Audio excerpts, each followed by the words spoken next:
सभी करनाल के पत्रकारों का हम स्वागत करते हैं। और आज मैं करनाल में आया हूँ। ये माननीय मुख्यमंत्री जी का भी जिला है और हरियाणा में मनोहर लाल खट्टर जी के नेतृत्व में पूरे हरियाणा में और करनाल में विकास गति से हो रहा है। और आज मैं इधर आया हूँ एक भारत स्वच्छता मिशन के उपाध्यक्ष सुभाष चंद्र जी जो करनाल के रहने वाले हैं और माननीय नरेंद्र मोदी जी ने स्वच्छता के तरफ जब से वो प्रधानमंत्री बने हैं उन्हें ध्यान दे दिया है। स्वच्छता रहेगी, क्लीननेस रहेगा तो बीमारी कम हो जाएगी, आदमी बीमारी मुक्त हो जाएगा। इसके लिए स्वच्छता की बहुत बड़ी आवश्यकता है और इसीलिए स्वच्छ भारत मिशन जो है ये माननीय नरेंद्र मोदी जी ने शुरू किया है और माननीय मनोहर लाल खट्टर जी ने भी अपने राज्य में भारत स्वच्छ मिशन की स्थापना की है। और सुभाष चंद्र जी के निमंत्रण पर आज मैं यहाँ आया हूँ। तो एक तो मतलब पूरे देश भर में नरेंद्र मोदी जी के नेतृत्व में विकास बहुत गति से हो रहा है। जनधन योजना के अकाउंट जो है ये पूरे देश भर में कम से कम 45 करोड़ से ज़्यादा अकाउंट बैंक में खुल गए हैं। कम से कम 8 करोड़ लोगों को गैस सिलेंडर मिला है। 3 करोड़ से ज़्यादा लोगों को प्रधानमंत्री आवास योजना का मकान मिला है। 32 करोड़ से 35 करोड़ लोगों को जो मुद्रा योजना है जिसमें 10 लाख रुपए तक का लोन विदाउट गारंटी विदाउट तारण मिलता है, वो कम से कम 35 करोड़ लोगों को अभी तक लोन मिला है। और इसी तरह बहुत सारे लोगों को इसका फायदा हो रहा है। इसमें हिंदू हो, मुसलमान हो, दलित हो, आदिवासी हो, ओबीसी हो, ब्राह्मण हो, जाट कम्युनिटी का आदमी हो, गुजर कम्युनिटी का आदमी हो, इस कैटेगरी में बैठने वाले सभी को ये योजनाओं का फायदा होता है। और नरेंद्र मोदी जी ने जिस तरह 8 सालों में अपने देश को एक अलग ही दिशा से ले जाने की कोशिश की है, सबका साथ, सबका विकास, सबका विश्वास, सबका प्रयास, सभी के प्रयास से, प्रयत्न से, सभी के विश्वास से, सभी का साथ लेकर मैं देश का विकास करना चाहता हूँ, ये भूमिका उन्होंने रखी है। और मेरी party Republican party of India है। मैं मेरे पार्टी का राष्ट्रीय अध्यक्ष हूँ। मैं महाराष्ट्र से बिलोंग करता हूँ।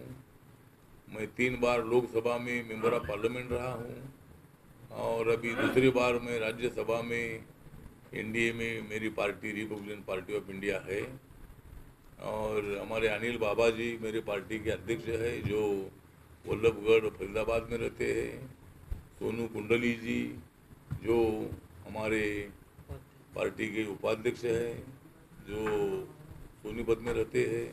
और कौन है, एडवोकेट अनिल रोजड़ा जी भी आए हुए हैं वहाँ से। हाँ ठीक है, और ठीक है। तो और भी हमारे कार्यकर्ता है। तो वो एक विषय है। दूसरा विषय ये है कि हमारे महाराष्ट्र में मतलब वहाँ की कानून व्यवस्था एकदम कोलैप्स हो चुकी है। माननीय उद्धव ठाकरे सरकार को, वहाँ की जो महाविकास आघाड़ी की सरकार है, उसको वहाँ शांति रखने में पूरी असफलता मिल रही है। वहाँ के नेताओं पर जो नवनीत राणा जो मेंबर ऑफ पार्लियामेंट है, रवि राणा उनके मिस्टर वो एमएलए है, तो हनुमान चालीसा मुख्यमंत्री के घर के सामने करने का एक उनका शांति से आंदोलन था, लेकिन उनको ऊपर मतलब राजद्रोह का गुनाह लगाकर उनको जेल में डालने का काम किया है। वहाँ जो अपने बीजेपी के एक्स एमपी और बीजेपी के नेता किरीट सोमैया, वो मतलब उनको मिलने के लिए पुलिस थाने गए थे पुलिस का परमिशन लेकर, लेकिन वो खार पुलिस स्टेशन के सामने शिव सैनिक बड़ी संख्या में वहाँ थे। पुलिस ने उनको डिस्पर्स करने की आवश्यकता थी, लेकिन एक तो किरीट सोमैया शिवसेना हो या और कोई भी हो जिन्होंने घोटाला किया है, उस घोटाले के मामले ओपन करने का काम, मीडिया के सामने लाने का काम हमेशा किरीट सोमैया का करते हैं। इसीलिए उनके ऊपर मतलब हमला करने की कोशिश हुई है, पुलिस के सामने हमला किया गया है। उन पुलिस पर भी कार्रवाई होनी चाहिए। उसके साथ साथ जो जिन लोगों ने पथराव किया है, उस पथराव करने वालों को भी फौरन अरेस्ट करने की आवश्यकता है। लेकिन किरीट सोमैया की जो कंप्लेंट है, ये भी कंप्लेंट वो मतलब उनके ऊपर हमला हुआ, वो जो जख्मी हो गए, उसके बावजूद भी उनका कोई कंप्लेंट पुलिस थाने में नहीं लिया। ये बहुत बड़ी मतलब हिटलरशाही हो रही है। इस सरकार में हिटलरशाही, गुंडाशाही, झुंडशाही चल रही है। और इसीलिए मेरे पार्टी के तरफ से मेरी मांग है, मैं अमित भाई को मैंने एक पत्र भी लिखा है, और अगर मुझे 1-2 दिन में टाइम मिलेगा तो मैं अमित भाई को, अमित शाह जी को मिलने वाला हूँ। और महाराष्ट्र में कानून व्यवस्था एकदम खराब हो चुकी है। महाराष्ट्र में लोगों का संरक्षण करने में माननीय उद्धव ठाकरे सरकार बिल्कुल नाकामयाब हो गई है, और इसीलिए महाराष्ट्र में राष्ट्रपति शासन लागू करना चाहिए। सर, आज इसी तरह की हमारी पार्टी के तरफ से हमारी मांग है। और दूसरा एक विषय है, फिर बाद में पूछो, दूसरा एक विषय है कि महाराष्ट्र नवनिर्माण सेना के नेता राज ठाकरे, इन्होंने मतलब 3 मई का अल्टीमेटम दे दिया है, और मस्जिद के भोंगे निकालने की, लाउड स्पीकर निकालने की घोषणा उन्होंने की है। लेकिन मेरी पार्टी इसका विरोध करती है। मेरी पार्टी का कहना है कि भाई वो आवाज़ कम ज़्यादा करने का जो काम है पुलिस वाले कर सकते हैं, लेकिन 1-2 मिनट का अजान होता है। लेकिन हमारा नवरात्र उत्सव होता है, गणेश उत्सव होता है, बाबा साहब की जयंती होती है, शिवाजी महाराज की जयंती होती है, और भी हमारी दुर्गा पूजा होती है। तो मतलब ऐसे कई त्यौहार जो है ये हमारे हिंदू समाज में होते हैं। तब लाउड स्पीकर हमेशा चलते रहता है, लेकिन किसी मुस्लिम का उसमें कोई कंप्लेंट है नहीं है। लेकिन उनके अजान के बारे में राज ठाकरे ने जो भूमिका ली है, ये अनकॉन्स्टिट्यूशनल है, असंवैधानिक है, और मेरी पार्टी उसका विरोध करती है। लेकिन मंदिर में अगर लाउड स्पीकर लगाना है, हनुमान चालीसा का पठन अगर आपको करना है, तो आप अपने मंदिर में कर सकते, पुलिस का परमिशन लेकर लाउड स्पीकर लगाइए और वहाँ पठन करो। लेकिन मुस्लिम समाज के मस्जिद का लाउड स्पीकर निकालने की भूमिका बिल्कुल गलत है, और इसका हमारी पार्टी विरोध करती है। प्रधानमंत्री आवास योजना की आपने बात की, प्रधानमंत्री आवास योजना में सबसे बड़ा गड़बड़ है, यहाँ जो है सरपंचों के द्वारा लिस्ट तैयार की जाती है, जो पात्र लोग हैं उनको नहीं मिलते, दूसरों को मिलते हैं। हाँ, तो इसकी जांच होनी चाहिए अगर ऐसा हो रहा है। सर, केंद्रीय गृह सचिव से भी आज मुलाकात की है बीजेपी के एक डेलीगेशन ने। अरे कहीं इनका होने तो नहीं पूछो। नहीं, आपका जो विषय है कि प्रधानमंत्री आवास योजना इसीलिए है कि जिनको कच्चा मकान है उसको पक्का मकान बनाने के लिए गांव में 1.5 लाख रुपए और शहर में 2.5 लाख रुपए, और भी जिसके पास थोड़ा पैसा है वो और भी ज़्यादा डालकर थोड़ा मकान अच्छा बनाता है। तो गांव में सरपंच की जिम्मेदारी ये है कि भाई वो कौन सी पार्टी का है ये विचार ना करते हुए, कौन सी जाति का ये विचार ना करते हुए, ये स्कीम उनके लिए है जिनको जरूरी है। तो आपने जो बोला है कि भाई इसी तरह का कोई घोटाला हो रहा है, तो जरूर मैं मुख्यमंत्री जी को पत्र लिखूंगा और इसी तरह का कोई जिनको जरूरी नहीं है, ऐसे लोगों को मकान मिलता होगा तो अच्छी बात नहीं है। जिनको जरूरी है उनको ही मकान मिलना चाहिए। सर, इसकी कोई उसके लिए समय सीमा- सरकार ने योजना बनाई है। समय सीमा निर्धारित करनी चाहिए कि 5-5 साल तक मिल रहे हैं उनको मकान। हाँ तो ठीक है ना, इसमें मैं ध्यान दूंगा। अभी मैं डीएम से भी बात करूंगा, और अगर ऐसा कुछ हुआ है तो इसकी जांच करने के लिए बोलूंगा। करनाल का समाज कल्याण सर, विभाग- केंद्रीय गृह सचिव से भी मुलाकात की है किरीट सोमैया जी ने आज। किस तरीके से देखते हैं इतनी अशांति देश में फैल क्यों रही है सर? नहीं, देश में भी अशांति फैलाने की कोशिश कुछ लोगों की है। जिस तरह दिल्ली में हुआ कि जहांगीरपुरी में रामनवमी का जुलूस निकला था, तो हर एक को जुलूस निकालने का अधिकार है। तो जुलूस पर पथराव हुआ और जानबूझकर मतलब अस्थिर स्थिति निर्माण करने की कोशिश कुछ लोगों के माध्यम से हुई है। तो हमारी पार्टी जिस तरह मुस्लिम के मस्जिद की सुरक्षा करना चाहता है, उसी तरह हिंदू समाज पर भी अगर अन्याय होता है, अन्याय कोई करेगा, कोई मौलाना ज़्यादा उल्टी सीधी बात करेगा, हम ये करेंगे वो करेंगे, इसका भी मेरी पार्टी विरोध करती है। हमें शांति चाहिए, हमें अमन चाहिए, और दादागिरी करने वाली जो भूमिका है इसका हम कड़ा विरोध करते हैं। और दो समाज में एक तो जो शांति होनी चाहिए, दो समाज में दोस्ती होनी चाहिए। आपस में झगड़ा करना माननीय नरेंद्र मोदी जी को नामंजूर है, और इसीलिए सबका साथ सबका विकास की भूमिका उन्होंने, सबका विश्वास की भूमिका उन्होंने रखी है। तो इसका हम विरोध करते हैं। तो वातावरण बिगाड़ने की कुछ लोग कोशिश कर रहे हैं, लेकिन हम वातावरण बिगाड़ने की कोशिश हम नहीं करने देंगे। और महाराष्ट्र में जिस तरह आपने बोला कि वो गृह सचिव को जो बीजेपी का शिष्टमंडल मिला है महाराष्ट्र में, मुंबई में, और उन्होंने राष्ट्रपति शासन लागू करने की मांग उन्होंने भी की है, तो मेरे पार्टी की, आरपीआई की, रिपब्लिकन पार्टी की भी मांग है कि भाई वहाँ राष्ट्रपति शासन महाराष्ट्र में लागू होना चाहिए। समान नागरिक संहिता कानून पर आपका क्या विचार है? अमित शाह जी ने महाराष्ट्र में भी 2 दिन पहले बोला। हाँ अमित शाह जी ने अभी बोला 2 दिन पहले कि उत्तराखंड में ठीक है, मतलब ये बहुत सालों से लोगों की मांग है कि भाई अगर देश में हम सब लोग एक है तो सबके लिए कानून समान होना चाहिए। तो इसके संबंध में जो अमित शाह जी ने जो मतलब भूमिका रखी है, तो शायद पार्लियामेंट में कानून आएगा और वो कानून पास हो जाएगा। और स्वच्छता को आपस लेकर में के ऐसे मेरा एक इसके- सवाल है कि अरबों रुपए इस पे फूके गए हैं, एसटीपी ईटीपी पे लगाए गए हैं, लेकिन फिर भी गंदे पानी से इस तरह से ड्रेनों के अंदर पानी बह रहा है, जिस तरह आसपास के 40 गांवों के अंदर कैंसर की बीमारी हो गई है। इस पर आप क्या कहेंगे? हाँ, तो मतलब अगर गंदा पानी पीना ये अच्छी बात नहीं है, और जहाँ जहाँ गंदा पानी आ रहा है उसका इसकी इंक्वायरी पूरी होनी चाहिए, और उनको स्वच्छ पानी जो है, अच्छा पानी जो है वो मतलब उनको पीने के लिए मिलना चाहिए। ऐसा गंदा पानी पीने से कैंसर हो या और भी बीमारियां बढ़ जाती है, बच्चों की बीमारी बढ़ जाती है।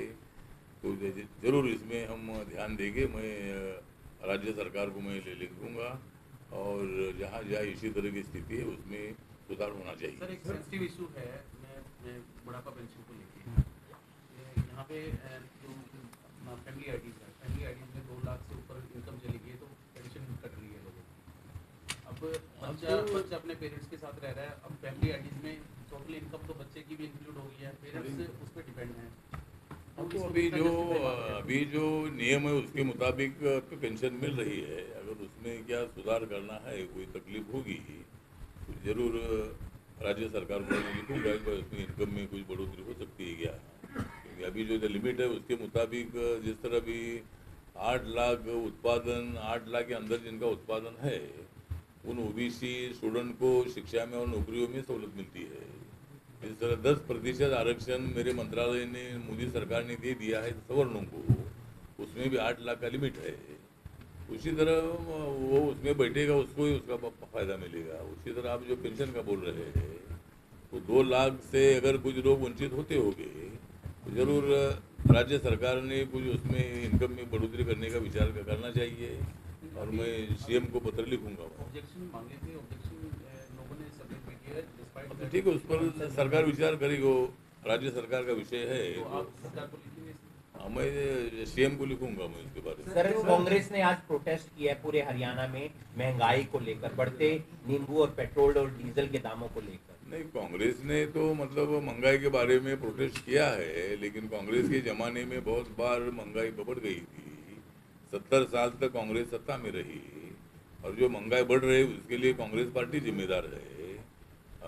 अभी हम 8 साल पहले मोदी जी सत्ता में आ गए हैं, मोदी जी की भारी कोशिश है।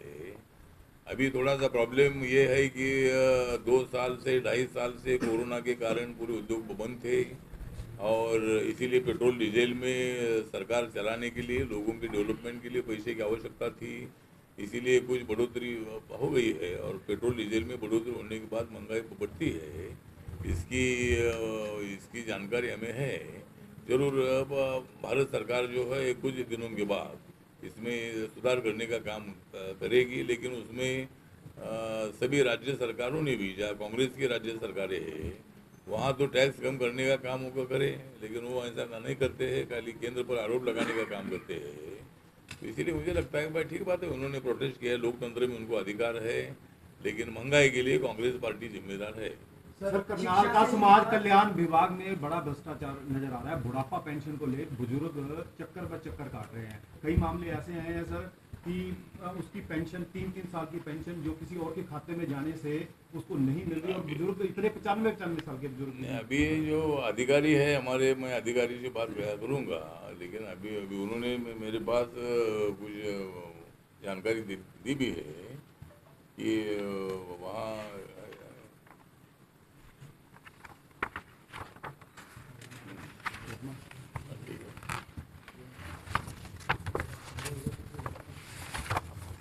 मतलब मुझे जानकारी दी है कि ओल्ड एज सम्मान अलाउंस जो है ये कम से कम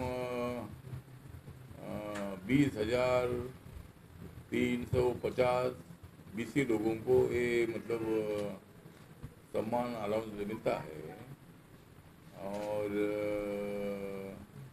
टोटल और शेड्यूल कास्ट और सब मिलाकर कम से कम 1,08,174 इतने लोगों को ओल्ड एज सम्मान अलाउंस मिलता है।